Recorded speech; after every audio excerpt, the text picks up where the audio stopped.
Well, we do know that U.S. Secretary of State Rex Tillerson saying that this 22-year-old, whose name is Otto Warmbier, is on his way back now to the state of Ohio. Otto Warmbier's parents say their son is in a coma and has been for more than a year, but they only learned about his condition a week ago. He's being medically evacuated back to his Cincinnati, Ohio home. In a statement, Warmbier's parents added, quote, "We want the world to know how we and our son have been brutalized and terrorized by the pariah regime in North Korea. We are so grateful that he will finally be with people who love him." Warmbier was arrested last January for attempting to steal a political banner from his Pyongyang hotel.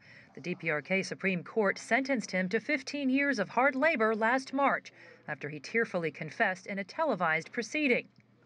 U.S. Secretary of State Rex Tillerson says President Donald Trump asked him to secure Warmbier's release. 3 more Americans are still detained.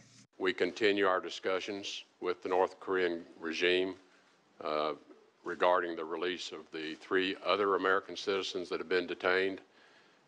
We have no comment on Mr. Warmbier's condition out of respect to him and the family.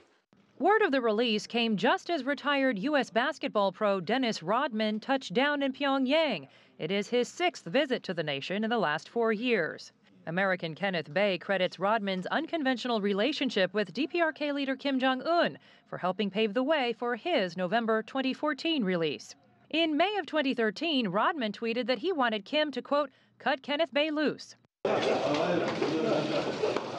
But Rodman raised no such expectations this time, saying his trip is mainly focused on sports, not trying to free the remaining 3 Americans still detained in the DPRK. That's not my purpose right now.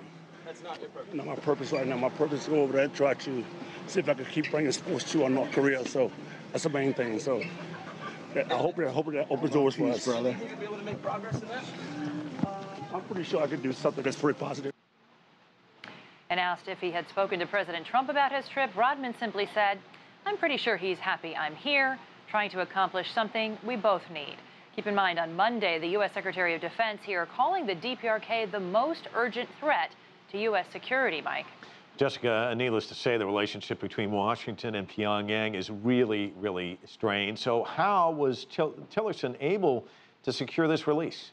Well, according to media reports, the administration sent its special envoy last month to meet with a DPRK representative in Norway. Then Pyongyang asked for another meeting, and that one happened last week in New York. But it was only then that Washington learned that Warmbier is in a coma. And Washington's special envoy at that point met with his doctors on Monday and demanded his release on humanitarian grounds.